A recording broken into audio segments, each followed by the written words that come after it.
નમસ્કાર, શો ટાઈમમાં આપનું સ્વાગત છે। ભાવનગર એસઓજી પોલીસ દ્વારા શહેરમાં ચાલતા સ્પા સેન્ટરોમાં તપાસ હાથ ધરવામાં આવી હતી।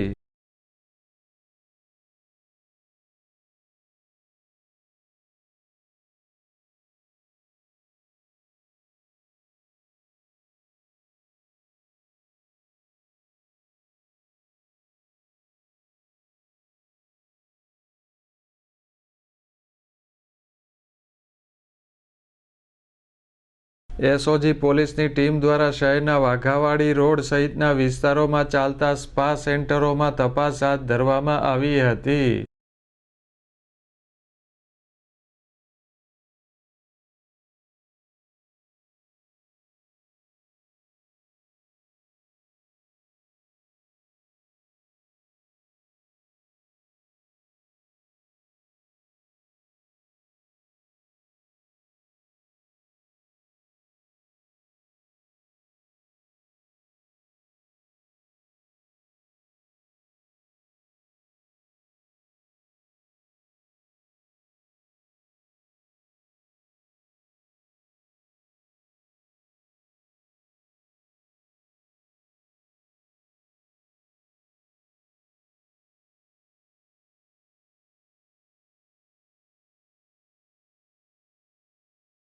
પોલીસે સ્પા સેન્ટરોમાં રજીસ્ટર, ગ્રાહકોની નોંધ તેમજ સ્પાની આડમાં અન્ય કોઈ અનૈતિક પ્રવૃત્તિઓ થાય છે કે કેમ તે બાબતની તપાસ કરી હતી।